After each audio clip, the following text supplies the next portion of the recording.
আচ্ছা, তাহলে তুমিও আমার মতন টেনশানে আছো যে এসএসসি জিডি 2025 মেডিকেলের চিন্তাতে আছো, কত কাট অফ যাবে না যাবে, আর মেডিকেলে কী কী চেক হতে পারে তা নিয়ে তুমি সন্দেহে আছো।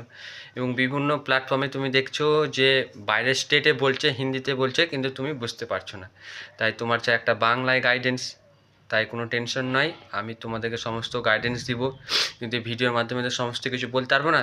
তাই আমি ইনস্টাগ্রামের লিঙ্কটা দিয়ে রাখছি ডিসক্রিপশনে, তোমরা যে ওখান থেকে আমাকে এসএমএস করো, তাই তোমাদের সমস্ত উত্তর দিয়ে দেবো। এবং কাট আপ কত যেতে পারে না যেতে পারে তারও একটা সাধারণ ধারণা তোমাদেরকে আমি দিয়ে দিচ্ছি।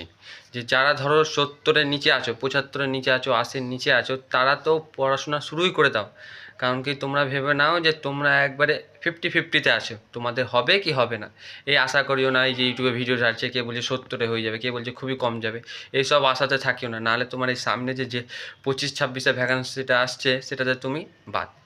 এর আগের বার যখন আমি 24-এ দিয়েছিলাম, 23-24 ভ্যাকান্সিতে আমার 101 ছিল, ঠিক আছে। তো সেখানে আমিও আশাতে ছিলাম, ইউটিউবের ভিডিও দেখেছিলাম, আশাতে ছিলাম যে আমার হয়ে যাবে, আমার হয়ে যাবে। সব বলছে 90-95, কিন্তু না, কাট আপ গেল 103 বর্ডার ডিস্ট্রিক্টে আমরা।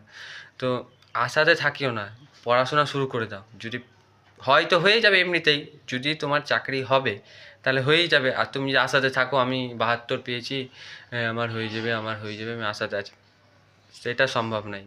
মিনিমাম একটা কাট আপ তোমার 85 ধরে রাখো। 85 যারা আছো তারা সেভস করে আছো, 85 উপরে যারা আছো তারা একদম সেভস করে, যারা 85 নিচে আছো তারা বসে থাকিওই না, তোমরা রীতিমতন পড়াশোনা শুরু করে দাও, টেস্ট দিতে শুরু করে দাও, রিভাইজ দিতে শুরু করে দাও।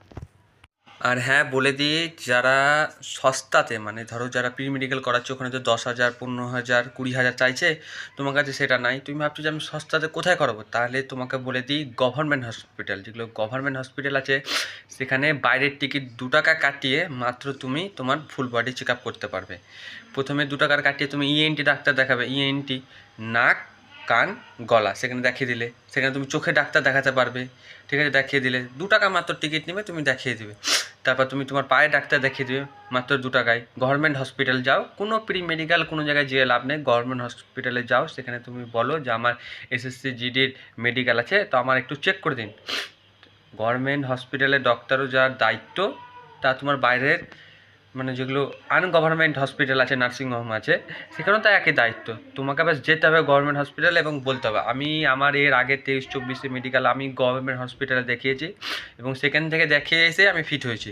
তো তোমরা যারা ভাবছো যে প্রি মেডিকেল করাবো কিন্তু টাকা নাই, তার জন্য তোমরা গভর্নমেন্ট হসপিটালে যাও, 2 টাকাতে হয়ে যাবে। আর আমার চ্যানেলে যারা নতুন আছো তারা চ্যানেলটিকে সাবস্ক্রাইব করো, আর পাশে থাকার জন্য সবাইকে ধন্যবাদ জানাবো।